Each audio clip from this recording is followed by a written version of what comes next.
Motor Week, television's original automotive magazine. Brought to you by Castrol Super Clean All-Wheel Cleaner.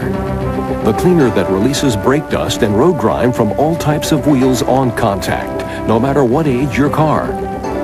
Castrol Super Clean All-Wheel Cleaner. And by Michelin, makers of the Zero Pressure Michelin. Designed to let you drive up to 50 miles at 55 miles per hour without air pressure. Just what you expect from Michelin. Your host for Motor Week, John Davis. Well, hello and welcome again to Motor Week. We're glad to have you with us. Just when everyone thought the drop-top sports car was dead and buried, last year saw the introduction of a trio of cars, all from Germany. The Mercedes-Benz SLK, the BMW Z3, and the Porsche Boxster. They've revitalized the roadster market and have become a must-have purchase for both serious drivers and the style-conscious. We naturally wondered how these Teutonic drop-tops would stack up in a head-to-head comparison.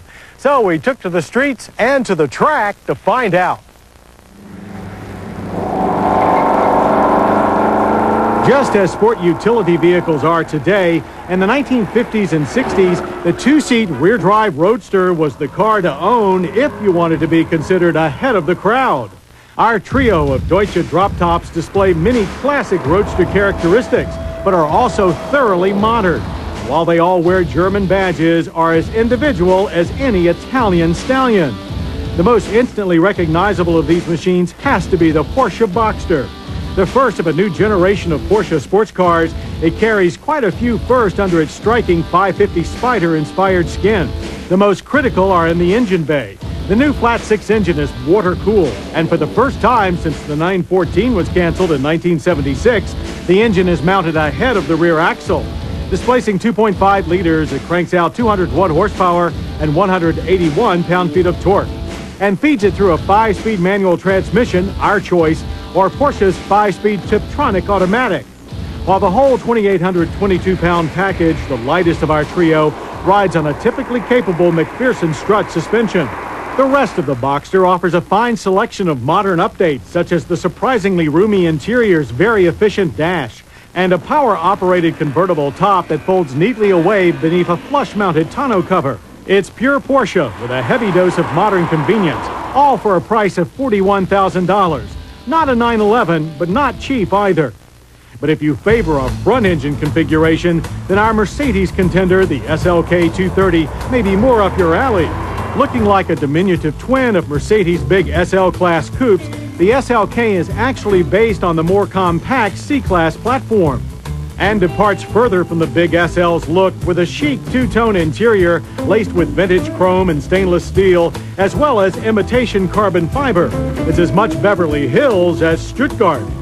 But the clever folding steel hardtop leaves no doubt about where this car was engineered and makes the SLK the only true all-season convertible in our test. But size is not the biggest difference between the SLK and its larger siblings. The engine is. The SLK is powered by a 2.3-liter supercharged four-cylinder. This force-fed four may be tiny, but it pumps out 185 horsepower and 200 pound-feet of torque. But unfortunately, funnels power to the rear wheels through a 5-speed automatic transmission. No manual is available here. As if to compensate, Mercedes mounted its 3,036-pound weight, the heaviest of our trio, on a sophisticated multi-link suspension and gave it trick standard features like a sophisticated traction control system, all for a base price of $37,900. That undercuts the more Spartan Porsche by a healthy $3,000. Compared to its two opponents, however, the BMW Z3 2.8 is clearly the most faithful to the roadster tradition. A beefed-up version of last year's entertaining but woefully underpowered Z3 four-cylinder model, the American-built 2.8 is no svelte European coupe. With its widened flanks, hunched-over low-profile tires, and gaping front air intake, the Z3 2.8 looks quite the bruiser and backs that look up with a big 2.8-liter straight-six crammed tightly under the hood. It makes 189 horsepower and 203 pound-feet of torque. While power flow is regulated by either our car's 5-speed Getrag manual transmission or an optional 4-speed automatic. The interior is as purposeful as the drivetrain, offering drivers as businesslike a cockpit as that of any old MG or Alfa. though with a dose of the modern comfort and efficiency that today's BMW buyer expects. And with the expected choices as well. Buyers may choose either the standard manual soft top or an optional power assembly. It all weighs 2,844 pounds, placing it between the heavier Mercedes and the lighter Porsche. And it's suspended above the road by a front strut and rear trailing arm suspension. Cost? How about $36,470, which makes it the least expensive of our pricey little trio. But while price usually influences the decision of which car to buy, it's performance that is the ultimate authority in the sports car class. With that in mind, we hit the track, specifically the road course at Pennsylvania's Pocono International Raceway. First up was raw acceleration. Launching easily thanks to its excellent clutch feel, the Boxster posted a 0 to 60 time of 6.7 seconds. Next up was the BMW. It ran an even better 6.3 seconds to 60.